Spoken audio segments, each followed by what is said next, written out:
All right, ladies and gentlemen, hello and welcome to Algebra 1, Chapter 12, Section 1, Day 1. As you have noticed, I am not there with you today physically. I apologize for that, but I need to attend a conference in Lincoln and study some school law topics.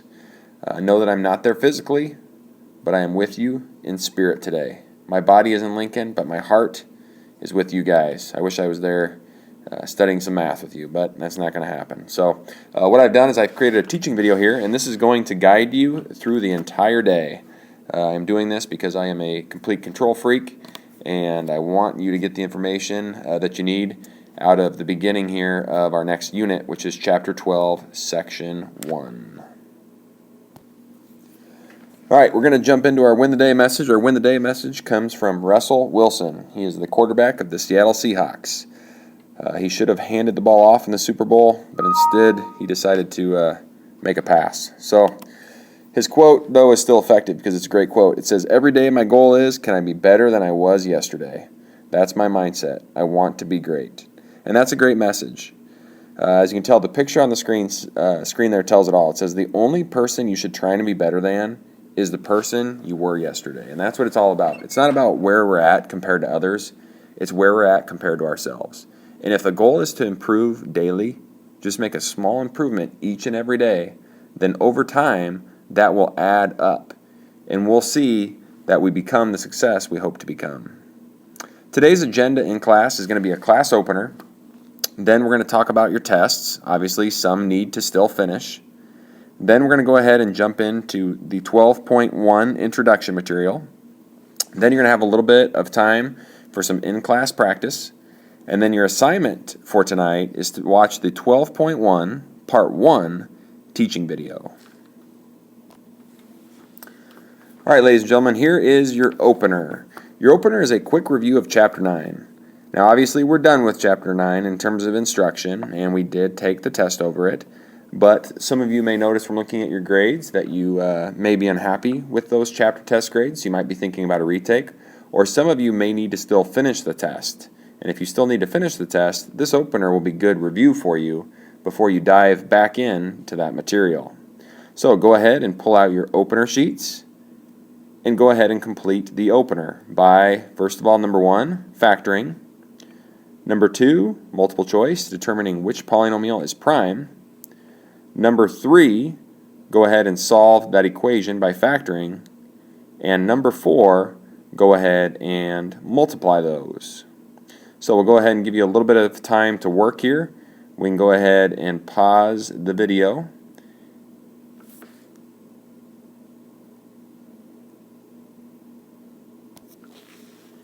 All right, we'll go ahead and go over these solutions. Hopefully you've had time to work them.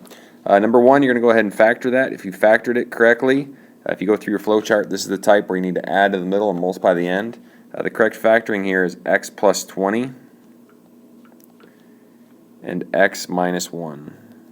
That would be the correct factoring for number 1. It adds to 19, it multiplies to negative 20. Number 2, which polynomial is prime? That would be a. A is a sum of squares. B is not prime because you could pull an x out. C is not prime because you could pull a 5 out.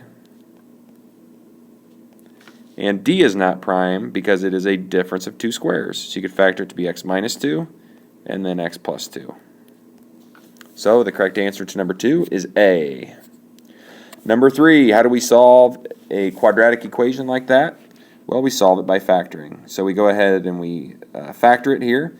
The correct factoring would be x minus 5 and x minus 6. After we factor, we split.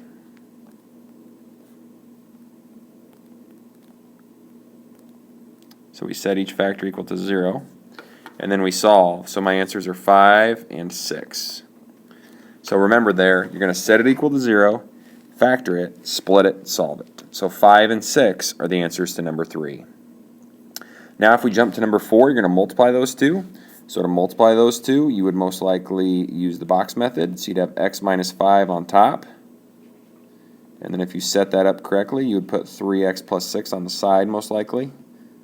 And then you'd go ahead and complete the box. And if you do that correctly, you should end up with 3x squared as your leading coefficient. The middle terms are going to be negative 15x and positive 6x, and negative 15 and a positive 6 makes a negative 9x, and then negative 5 and negative 5 and positive 6 would make negative 30. So squeezed it all on there. Number 4 should be 3x squared minus 9x minus 30. So there's your bell work for today. Let's go ahead and talk about those tests.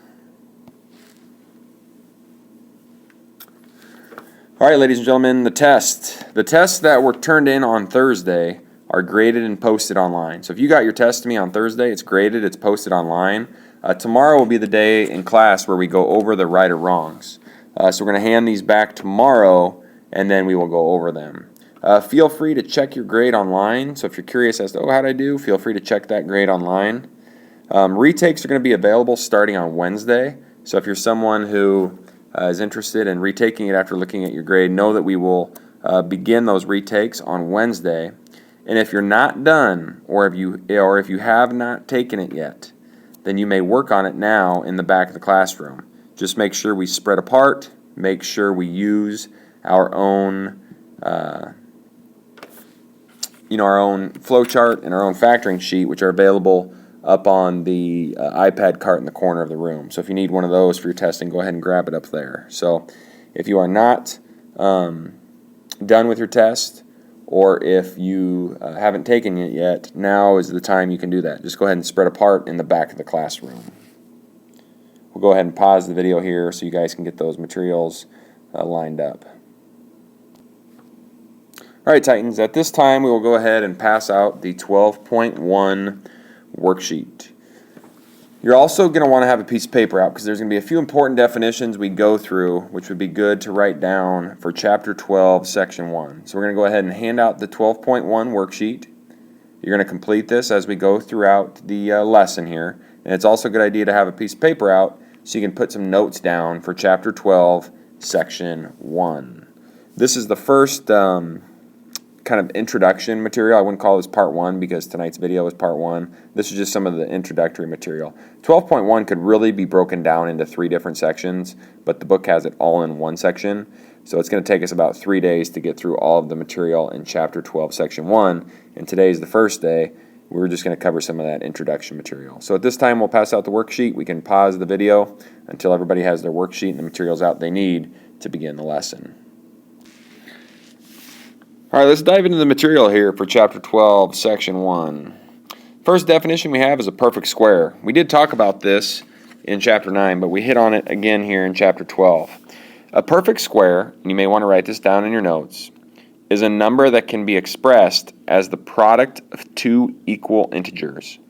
So if a number can be written as the multiplication of 2 equal integers, meaning 2 numbers that are the exact same, then we call that number a perfect square. So for example, 49 is a perfect square. And why is 49 a perfect square? Because 49 can be written as 7 times 7, 2 numbers that are the exact same. So any number that can be expressed as the product of 2 equal integers is what we call a perfect square.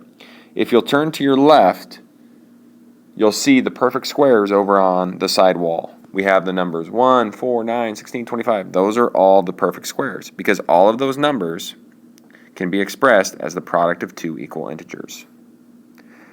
The next definition is the square root of a number. If we tell you to take the square root of a number, that is a value that when multiplied by itself gives you that number. So for example, what is the square root of 36? Well, what number multiplied by itself gives you 36? 6. What is the square root of 25? Well, what number multiplied by itself gives you 25? 5. What is the square root of 64? Well, what number, when multiplied by itself, gives you 64? And the answer to that is 8. So that's a square root. The square root of a number is a value that, when multiplied by itself, gives you that number. So using that information that we just covered, I want you to complete the perfect square portion of the 12.1 introduction worksheet. This is problems 1 through 15 on the worksheet. So go ahead and right now do problems 1 through 15. Only do problems 1 through 15. If you get done early, then you can become a teacher in your area and help those around you. When everybody has 1 through 15 completed, we will go ahead and push play on the video again and teach before completing the next section. So we'll go ahead and pause the video now and have you complete 1 through 15. And I actually misspoke there. It's not 1 through 15. It's going to be 1 through 12 right now. Just 1 through 12. Go ahead and pause the video. Excuse me, I misspoke again. It actually is 1 through 15. 1 through 15 is correct. You have the ability right now to do 1 through 15. Sorry about that. I was not looking at the worksheet correctly. All right, hopefully you have those problems completed. We can go ahead and look at the next section, and the next section is the ability to approximate a square root. Obviously, every number does not have a square root that is a whole number. For example, if I said to you, hey, what's the square root of 5? Well, square root of 5 is not a perfect square. Now, in this section, I want you to be able to state the whole numbers in which the square root lies between.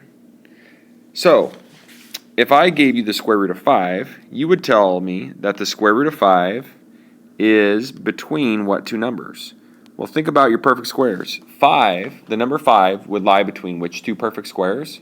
Well, 4 and 9. So the square root of 4 is 2, and the square root of 9 is 3. So we would say that the square root of 5 lies between 2 and 3. Another example would be the square root of 30. Well, the square root of 30 lies between what two perfect squares? Well, it lies between 25 and 36. So what's the square root of 30 going to be? It's going to be between 5 and 6. Go ahead and complete problems 16 through 21 now. 16 through 21. Go ahead and pause the video and complete these problems. All right, ladies and gentlemen, let's get into the last section.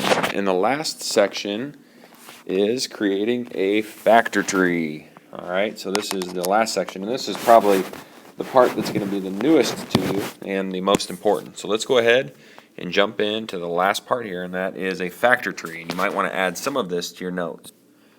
All right, a factor tree is a special diagram where you find the factors of a number, then the factors of those numbers, etc., until you can't factor anymore. The result is that the end of all of the branches are numbers that are prime. So, for example, let's say we had 40. Well, 40 can be broken down into 4 and 10. 4 could then be broken down into 2 times 2. 10 can be broken down into 2 times 5. We're done there because all of the ends of the branches are prime numbers. So 40 equals 2 times 2 times 2 times 5. So once you get done and you have the ends of your branches, you then take your beginning number and set that equal to the ends of the branches, which are the factors from least to greatest. Let's go ahead and look at another one here. Let's say we had the number 48. Well, 48 can be broken down into 8 times 6. 8 could be broken down into 4 times 2, and then 4 could be broken down into 2 times 2. 6 can be broken down into 3 times 2. Then if we write it out, take all of our ends of our branches, and put them from least to greatest, we have the factoring of 48. Let me do one more example for you here. Let's say we had the number, and I'll just do a simple one, 18. Well, what's 18 the same as? 3 times 6. Now, am I done there? Is that my factor tree? No, because 6 is not prime. 6 can be broken down into 2 times 3. So what does 18 equal? 2 times 3 times 3. Go ahead now and complete problems 22 through 27 on your worksheet. 22 through 27. Once again, if you get done early, help those around you. All right, Titans, that's our day today. If you're not done with the 12.1 worksheet, make sure you finish it up.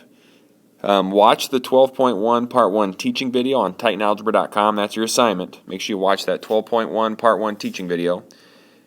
And then make sure that teaching video is viewed by tomorrow with notes taken. And make sure you go through the Zaption in the correct manner. So that's your assignment for tomorrow. Hopefully you enjoyed the day today. Once again, I apologize for being gone, but I will be back tomorrow and ready to go. So have a great day, Titans.